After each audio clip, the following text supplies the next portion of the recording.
Hello，大家好，今日要同大家分享嘅就係一個簡單美味嘅鹹菜蘿蔔炆雞肉。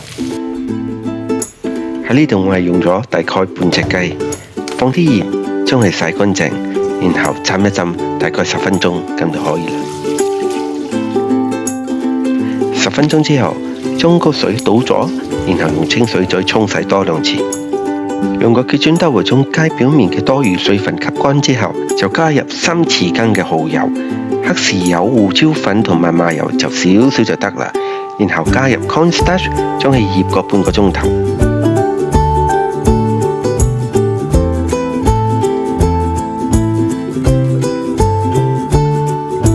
至於鹹菜呢，我需要到2包啦。如果係買到新鮮唔係包裝嘅呢，更加好。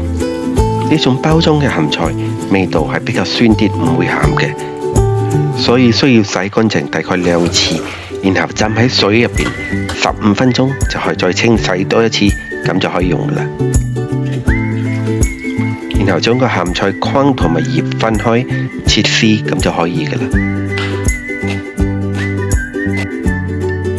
除此之外，你仲需要到2條嘅紅蘿蔔，將佢切塊；1碗嘅 cherry tomato。5-6條嘅辣椒乾，如果唔食得辣嘅話就放少啲；5-6粒嘅蒜頭，同埋1細塊嘅薑。好啦，我哋就可以開始煮啦。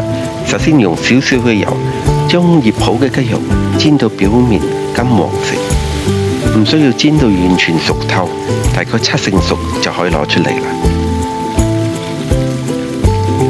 然後將個薑、蒜頭同埋辣椒乾放入鑊入邊爆香佢。當你開始聞到辣味嘅時候，就可以放入鹹菜嘅框啦。將個鹹菜框爆香佢，爆到乾水啲，然後放入鹹菜嘅葉同埋紅蘿蔔，加大概1茶匙嘅糖嚟調下味。然後將之前已經煎好嘅雞肉放返入鑊入邊，再加入所有嘅 cherry tomato。然後加入1大碗嘅清水，將佢炆一炆，大概20分鐘到30分鐘左右。30分鐘之後就可以試下味啦。如果你覺得唔夠香甜，咁你就可以加返少少嘅鹽嚟調下味，或者如果太酸嘅話，就加返少少嘅糖。最尾打個勾芡，咁就搞掂啦。希望大家中意呢個食譜，記得 like 呢條片同埋 subscribe 呢個 channel。